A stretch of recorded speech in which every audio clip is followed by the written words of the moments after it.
क्या आपने कभी सोचा है कि हम जिंदगी भर बाहर की दुनिया को समझने में लगे रहते हैं, लेकिन अपने ही भीतर छिपे रहस्यों को जानने की कोशिश कभी नहीं करते? अगर नहीं, तो आज की यह कहानी आपको बाहर से नहीं, अंदर से हिला देगी।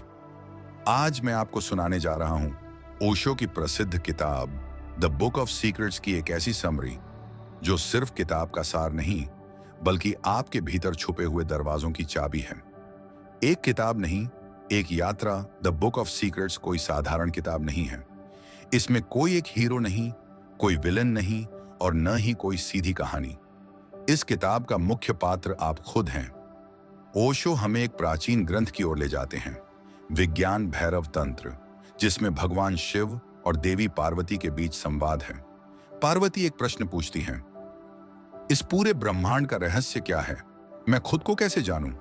और शिव उत्तर में 112 ध्यान विधियां, मेडिटेशन टेक्निक्स बताते हैं। यही 112 रहस्य ओशो इस किताब में हमारे लिए खोलते हैं। कहानी एक प्रश्न से शुरू होती है। कल्पना कीजिए, एक शांत पर्वत, रात का समय, तारों से भरा आकाश। देवी पार्वती शिव से पूछती हैं, सब कुछ जान लेने के बाद भी मन शांत क्यों नहीं होता? यहीं से किताब का संघर्ष शुरू होता है। मन बनाम मौन।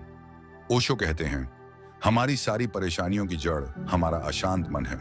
हम सोचते रहते हैं, डरते रहते हैं, बीते कल और आने वाले कल में उलझे रहते हैं, और इसी कारण आज को जीना भूल जाते हैं। ओशो का सबसे बड़ा रहस्य, ओशो बार बार एक बात कहते हैं, समस्या दुख नहीं है, समस्या यह है कि तुम दुख से भागते हो। इस किताब में कोई उपदेश नहीं, कोई नियम नहीं। ओशो कहते हैं, हर इंसान अलग है, इसीलिए हर इंसान के लिए ध्यान का रास्ता भी अलग होगा। कोई सांस पर ध्यान करे, कोई शरीर की हलचल पर, कोई प्रेम में, कोई संगीत में, तो कोई मौन में। 112 विधियां इसलिए हैं ताकि हर व्यक्ति को अपना दरवाजा मिल सके। एक सुंदर उदाहरण, ओशो एक कहानी सुनाते हैं। एक आदमी नदी के किनारे बैठा है। वह नदी को देख रहा है, लहरों को गिन रहा है। अचानक उसे एहसास होता है, लहरें आती जाती हैं, लेकिन नदी वहीं रहती है। ओशो कहते हैं, तुम लहरें नहीं हो, तुम नदी हो। तुम्हारे विचार लहरें हैं, भावनाएं लहरें हैं, दुख सुख लहरें हैं, लेकिन तुम्हारा असली स्वरूप इन सबसे परे है। दर्द, प्रेम और जागरूकता इस किताब का एक बहुत गहरा हिस्सा दर्द और प्रेम से जुड़ा है। ओशो कहते हैं, जब तुम दुख में हो तो दुख से भागो मत, उसे पूरी तरह महसूस करो, क्योंकि पूरी तरह जिया गया दुख तुम्हें तोड़ता नहीं, जगा देता है। यही संघर्ष है। हम महसूस नहीं करना चाहते, हम भागना चाहते हैं, लेकिन ओशो कहते हैं, जो तुम टालते हो वही तुम्हें बांधता है। ध्यान का नया अर्थ, ओशो ध्यान को बैठकर आंख बंद करने तक सीमित नहीं करते। उनके अनुसार चलते समय ध्यान, खाते समय ध्यान, सुनते समय ध्यान, प्रेम करते समय ध्यान। जब तुम पूरी तरह उपस्थित हो, वही ध्यान है। यही इस किताब का सबसे बड़ा रहस्य है। ध्यान कोई क्रिया नहीं, एक अवस्था है।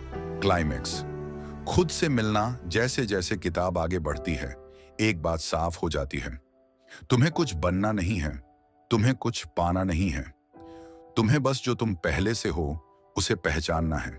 ओशो कहते हैं, सत्य दूर नहीं है, वह तुम्हारी सांसों के बीच है।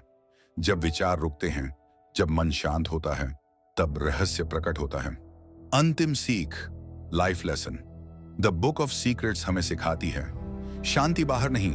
अगर यह कहानी आपके दिल के किसी कोने को छू गई हो, तो समझ लीजिए, रहस्य ने आपके दरवाजे पर दस्तक दे दी है, क्योंकि असली रहस्य किताब में नहीं, आपके भीतर है।